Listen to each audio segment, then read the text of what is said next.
There is a version of you that wakes up before the world begins, and you have been avoiding him your entire life. He doesn't beg for motivation. He doesn't wait for the right mood. He doesn't negotiate with comfort. He simply rises quietly, deliberately, while everything else sleeps. And deep down, you already know that version of you is more powerful than anything you've tried to become. But right now, your life feels different, doesn't it? You wake up late, already behind. Your mind is noisy before your feet even touch the ground. Notifications, obligations, unfinished thoughts, they rush in like an invading army. You tell yourself you'll regain control today. You promise discipline, clarity, focus. But by midday, something slips. You delay one task, then another. You scroll to escape the pressure. You tell yourself you'll start tomorrow, or next week, or when things settle down. And slowly, without realizing it, your life becomes a reaction instead of a creation. This is the quiet tragedy most people live with. Not failure, not catastrophe, just a slow drift into mediocrity. You're not weak. You're not incapable. You're just trapped in a loop where comfort always arrives before discipline, and discipline always arrives too late. But something changes the moment you choose to wake up at 5 a.m. Not because 5 a.m. is magical, but because it is inconvenient, because it is uncomfortable, because it is a direct confrontation with the part of you that avoids responsibility. The decision to wake up at 5 a.m. is not about time. It is about rebellion. Rebellion against the version of you that has been running your life on autopilot. The first morning feels unnatural. Your body resists. Your mind whispers excuses. It tells you that sleep is more important, that rest is justified, that you deserve comfort.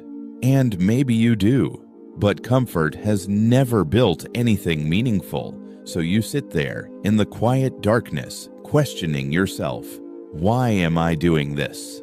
And that question is where the transformation begins. Because for the first time in a long time, you are no longer reacting, you are choosing. The Stoics understood something most people ignore. Your life is not controlled by what happens to you. It is controlled by how you respond. And waking up at 5 a.m. is one of the purest forms of response. It is a declaration, I will not be ruled by impulse. When you rise early, you step into a world that feels untouched. No noise, no demands, no chaos, just space.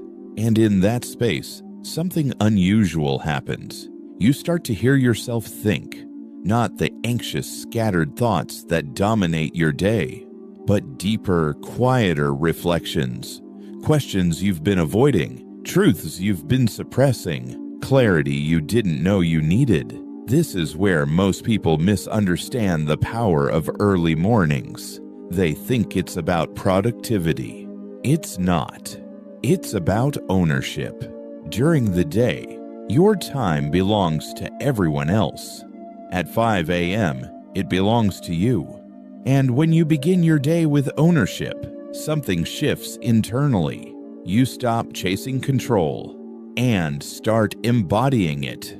At first, the change is subtle. You notice that your mind feels less cluttered. Your decisions feel more intentional. You're not rushing anymore. You're moving. There's a difference. Rushing is reactive. Movement is deliberate. And that difference rewires you.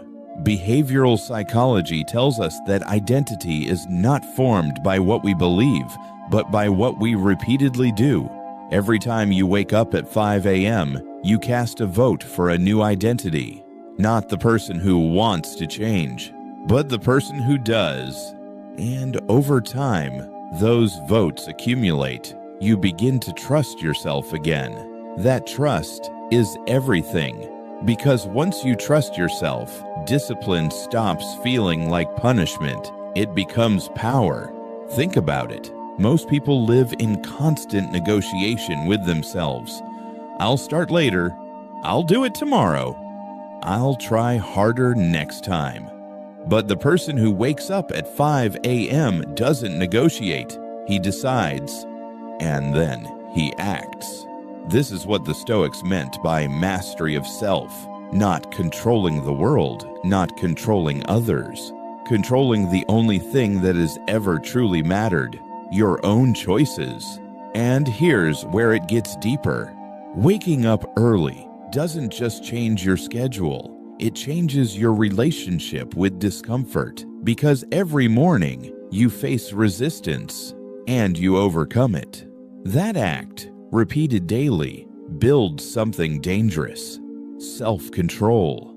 And a person with self-control is not easily shaken. He doesn't panic when things go wrong. He doesn't crumble under pressure. He doesn't need external validation to feel grounded. He has already proven to himself in the quiet hours before sunrise that he can do what is hard.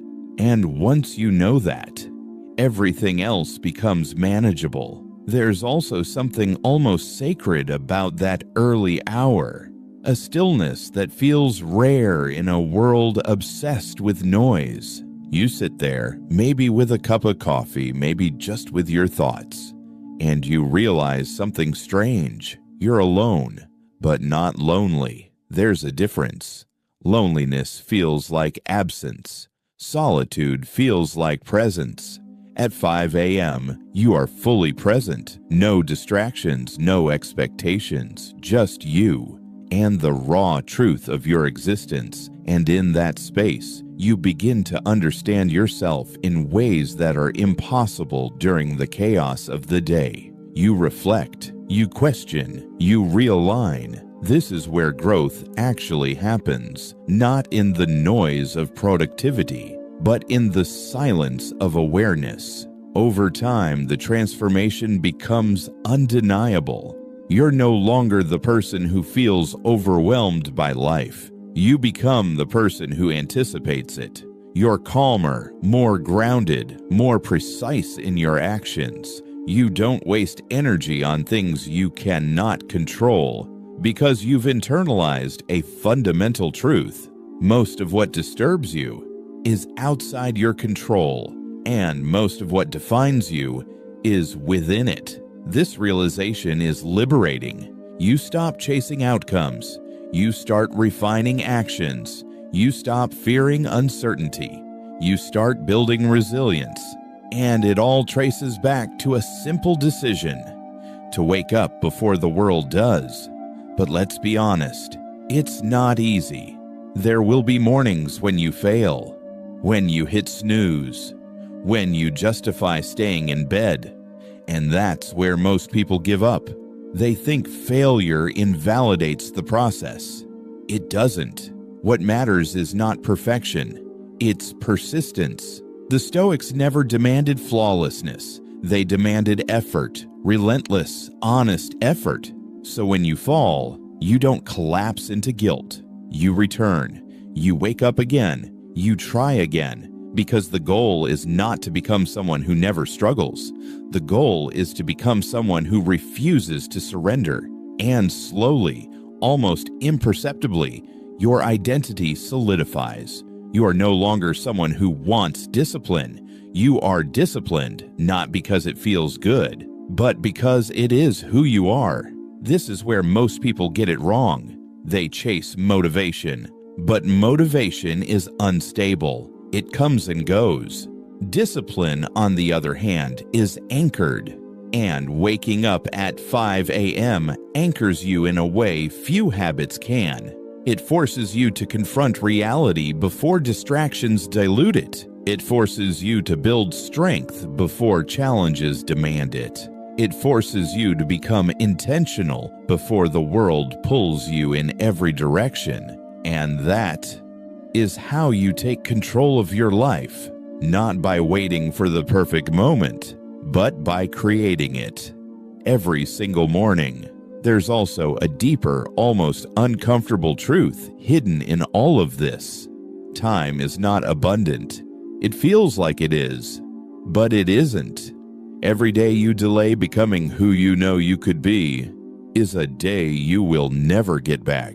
And one day you will look at your life and realize that the cost of comfort was far greater than the cost of discipline. That realization can either break you or awaken you.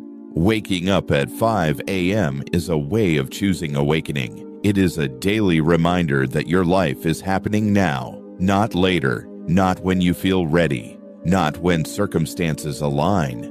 Now. And the more you live in that awareness, the less tolerance you have for wasted time. You become sharper, more focused, more deliberate. You stop saying yes to things that don't matter. You stop entertaining distractions that drain you because you've experienced something most people never do. A version of yourself that is fully in control. And once you've met that version, you can't forget him. He becomes your standard, your reference point, your silent expectation. So even when you slip, even when you fall back into old patterns, there's a part of you that knows, this isn't who I am anymore. And that knowing pulls you back again and again until the transformation is complete, until waking up at 5 a.m. is no longer something you do. It's simply how you live. And in that life, something extraordinary happens. You stop chasing success because you realize that success was never the point. Control was. Mastery was. Becoming someone who can face himself without hesitation. That was always the goal. And you achieve it not through grand gestures or dramatic changes, but through quiet, consistent discipline, through mornings that no one sees, through choices that no one applauds, through a commitment that no one understands, except you.